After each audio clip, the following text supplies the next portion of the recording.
Welcome back to the deep dive.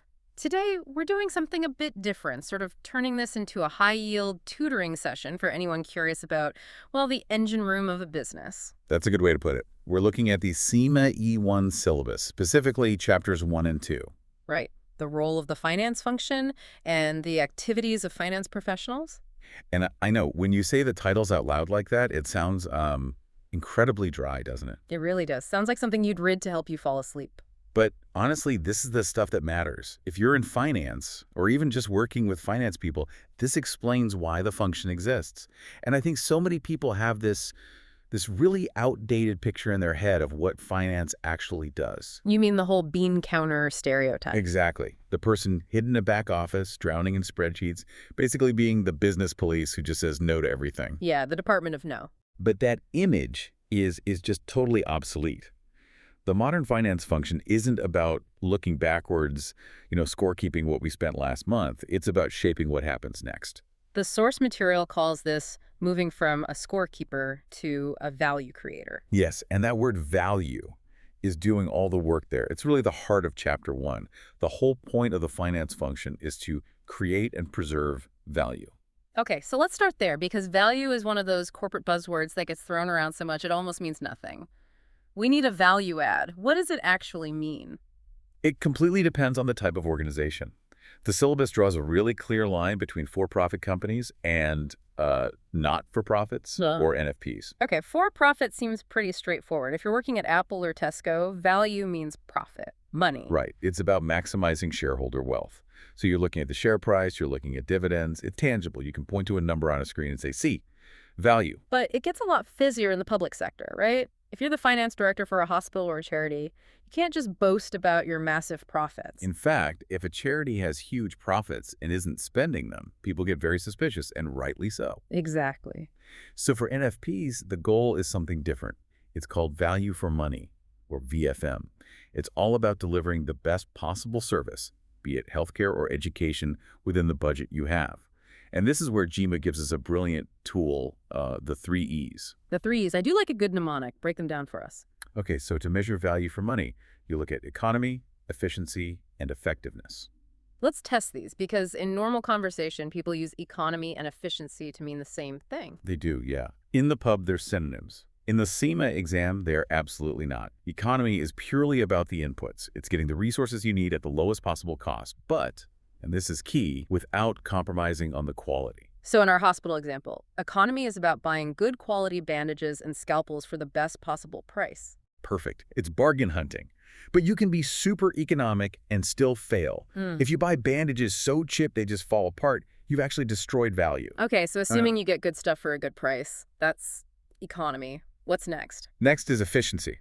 This is the process bit. It's the relationship between your inputs and your outputs. It's productivity. So if one surgeon can do 5 operations in a day and another can only do 2 with the same resources. The first surgeon is more efficient. You're getting more output for your input, squeezing more juice from the orange. Got it. So I bought cheap scalpels economy, and my surgeon is working incredibly fast efficiency. We're doing great. Are you, though? That takes us to the 3rd E, effectiveness. This is about the output versus the actual objective. Did the patient get better? Okay, I see where this is going. If your super efficient surgeon is rushing so much that half the patients get infections and have to come back, you are not effective. You failed the mission. You actually destroyed value. That's a critical difference. You can nail economy and efficiency and still be completely ineffective. And that's the trap. Managers love economy and efficiency because they're so easy to measure. I cut the budget. We processed 1,000 forms. But effectiveness, asking if those forms actually solve the problem, that's harder. It's a system of checks and balances, which, speaking of that, brings up the agency problem. Yes, this is so fundamental. If you get this, you get why the corporate world is structured the way it is, why we have boards, auditors, all of it. So lay it out. What is the problem? Okay, think of a small business like a food truck you own and run yourself. You're the owner and the manager. Right. If you waste money on ingredients, you lose your own money. Your incentives are perfectly aligned. But in a huge company like Shell or BP, the owners are millions of shareholders. They hire agents, the directors and managers, to run the company for them. So the managers are driving a car that the shareholders own. Perfect analogy. And the agency problem is, How do the owners know the driver isn't just taking the car for a joyride with their money or covering up a fender bender? That gap, that lack of trust is the problem. And closing that gap costs money. We call them agency costs. The money you spend on audits, on complex bonus structures to align incentives, all of that is just to make sure the agents behave. And the finance function is sitting right in the middle of all that, keeping score. Which is a perfect transition to Chapter 2. If that's our job, how do we do it? This brings us to the Information to Impact framework. The 5 A's. I like this diagram. It feels like a career path. It is a great roadmap. It shows the journey of information. You start at the bottom with assemble. The ground floor. Collecting and cleaning all the data. Exactly. And the syllabus makes a point that this isn't just financial data anymore. It's non-financial. 2 customer satisfaction scores, social media sentiment, you name it. Okay, once you've assembled it all, you move up to analyze. Right. This is where you turn raw data into actual insight. You're not just saying sales are down. You're asking why. Is it a competitor? A pricing mistake? No, I feel like a lot of finance people can get stuck right here. They get amazing at spreadsheets and just stop. That is the trap. The spreadsheet jockey. And the material warns against this because the real value is in the next step. Advise. This is the communication part. This is influence. Oh. It's taking your insight to the sales director and telling the story behind the numbers, convincing them to act on it. That's a totally different skill. That's persuasion, not just calculation. It is. And if you're good at it, you get to apply. The execution, making sure the decision actually happens and tracking if it worked. And the 5th A wraps around all of it, acumen. Acumen is the glue. It's the professional judgment, the street smarts. Knowing which data matters, how to analyze it, and crucially, how to advise the CEO without getting yourself fired. What's fascinating is what the notes say about technology. AI and automation are really starting to take over those first 2 steps, assemble and analyze. That is the single biggest takeaway for anyone studying this. Machines are becoming incredible at assembling data and spotting trends. So if your only skill is being good at Excel, you're in trouble. You're becoming obsolete. The human value is moving up that ladder to advise and apply. It's about strategy, negotiation, empathy. Things that algorithms are, for now, still pretty bad at. Less calculating, more communicating. Don't just count the beans. Explain what the beans mean. Let's try to visualize this. The text has this finance function value matrix. It's a 2x2 grid. It's a good way to see the different personalities in a finance team. You've got 2 axes. The vertical one is about information. Are you sourcing it or are you communicating and using it? And the horizontal axis is about value. Yeah, Are you preserving it or creating it? exactly. So let's walk through the 4 boxes. Bottom left, preserving value and sourcing info. That is data integrity. This is the foundation of everything. This is the person making sure the numbers are right, the reports are accurate, the tax is filed. The scorekeeper. Yeah. And it might not be the most glamorous role, but if this person messes up, the whole company's at risk. Without data integrity, you don't have a business, you have a potential fraud case. Good point. Okay, bottom right, creating value, still on the data side. This is value analysis. This is the person who digs into the data to find opportunities. They're the ones who say, hey, why are our shipping costs 20% higher in this region? They find where value can be created. Okay, now moving up. Top left, preserving value, but now communicating and using the info. That is stewardship. Think internal control, risk management. They use their expertise to protect the company. So this is the person who says, I know you want to launch that product, but we legally can't. Exactly. They are the ones who stop the car from driving off a cliff. And finally, top right, the holy grail, creating value and communicating. Value enabling. This is the modern business partner. The person who's actually in the strategy meeting, not just providing the numbers, but helping shape the decision. Yes. They're proactively using financial insight to solve business problems. They're helping the team win the game, not just reporting the score after it's over. So does everyone need to be in that top right box? No, absolutely not. That would be a disaster. If everyone's a big picture strategist who's making sure the numbers are actually right, you need the whole team. You need the goalkeepers just as much as you need the strikers. Speaking of goalkeepers, let's talk about what happens when the defense fails. Corporate governance.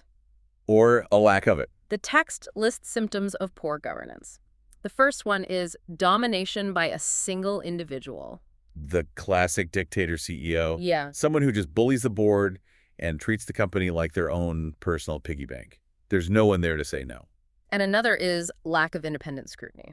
That's when the auditors are maybe too friendly with management or just not paying attention. If no one's checking your homework, it's easy to cheat. So the fix is the board of directors, specifically who's on it. You got it. It Yeah. can't just be the CEO and his friends. You need NED's non-executive directors. The outsiders. Right. They don't work there day to day. Their job is to bring an objective, critical eye and ask the tough questions. It's like having a building inspector check the builder's work. Perfect analogy. And how you enforce this really differs. The sources compare the UK and the US, and it's a fascinating split, The UK has the corporate governance code, which is principles-based. It works on a comply or explain basis. which sounds very polite. It's flexible. It says, here's the best practice. If you don't follow it, you're not going to prison, but you have to write a very good note to your shareholders explaining why. So it trusts the shareholders to make a judgment call. Exactly. Hmm. Then you had the U.S. approach, Sarbanes-Oxley, or SOX. It came after huge scandals like Enron. And the US doesn't do polite suggestions. No. SOX is rules-based. It's federal law. It says you shall do this. If you don't, there are massive fines, even jail time. It's very rigid. A clear trade-off between flexibility and certainty. It is. Now, governance is the system, but ethics is about the individual. And for any CIMA student, there is one acronym you have to burn into your brain. PIPCO. PIPCO. The Thumb Code of Ethics. This is your shield. Okay, let's run through it. P is for Professional competence and due care. Basically, be good at your job and stay up to date. If you don't know how to do something, don't pretend you do. S for Integrity. Be honest and straightforward. Don't just avoid lying. Avoid misleading people. and the second P. Professional behavior. This is the don't bring the profession into disrepute rule. Comply with laws, act professionally, protect the reputation of CIMA. Confidentiality. This is a big one. You will see sensitive information salaries, merger plans. Keep your mouth shut unless you're legally required to disclose it. And finally, Objectivity. You can't let bias, conflicts of interest, or other people influence your professional judgment. give me an example of a conflict of interest. Okay, say your company needs a new supplier, and your brother-in-law owns a company that could do the work. If you push for him to get the contract, your objectivity is gone. You're compromised. PIPCO. Got it. You live by that code. Yeah. When a boss asks you to do something unethical, like, say, backdate an invoice, you can say, I literally can't. My professional code PIPCO forbids it. It gives you a backbone. Which brings us to our last bit. Corporate social responsibility, CSR. It feels like companies are under more pressure than ever to be good. They are, but there's a fascinating debate in the sources about whether that's actually their job. You mean the Milton Friedman argument from the 70s? Yep. Friedman famously said, the social responsibility of business is to increase its profits. Full stop. Which sounds really harsh to us today. It does, but his logic was that managers work for shareholders. If a manager gives company money to a charity, they're spending the shareholders' money without their consent. He'd say, just give the profits to the shareholders as dividends and let them decide which charities to support. I understand the logic, but it feels like it ignores the fact that if you pollute the environment or exploit your workers, you might not have a business for long. And that's the modern view, which the text represents with Carolyn Buchholz. They say a business has 4 responsibilities: economic, legal, ethical, and philanthropic. And today, if you ignore the ethical part, you're going to get hammered on the economic part pretty quickly. Exactly. CSR is now a core part of strategy and risk management. And the text gives us 4 ways companies tend to react to that pressure. Let's list them. First up, proactive. These are the leaders, the Patagonias of the world. They're trying to do good because they see it as a competitive advantage. Then reactive. This is when you only act after you've been caught or after a competitor makes a move. You're always one step behind. There's also defense. That's doing the absolute bare minimum the law requires and fighting against any new regulations. CSR is just a cost to them. And last, accommodation. This is sort of the middle ground. A pressure group complains, so you give in on that one issue to make them go away, but you don't fundamentally change your approach. It's really interesting to think about big companies in the news and try to place them in one of those 4 boxes. It is. And for the finance professional, it brings us full circle. How do you measure the value of CSR? How do you put a number on brand reputation? We're back to value analysis again. Okay, let's wrap this up. We started with the 3 E's: economy, efficiency, effectiveness. We walked the 5 A's of the information to impact model. The goal is to move up from assemble to advise. We mapped the value matrix, balancing the scorekeeper with business partner. And we covered the guardrails. Governance for the company, and PIPCO for you, the individual. What's the one big takeaway for a listener from all this? That the job isn't in the back office anymore. The modern finance professional is visible, vocal, and vital to the strategy of the business. You're not just counting the beans anymore. You're helping decide which beans to plant. And here's a final thought to chew on.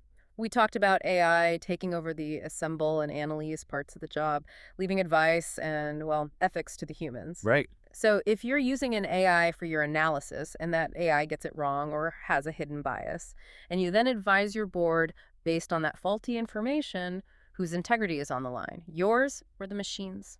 Oh, that's a tough one. You can't really outsource your professional ethics, can you? Exactly. You can automate the math, but you can't automate accountability. Something to think about.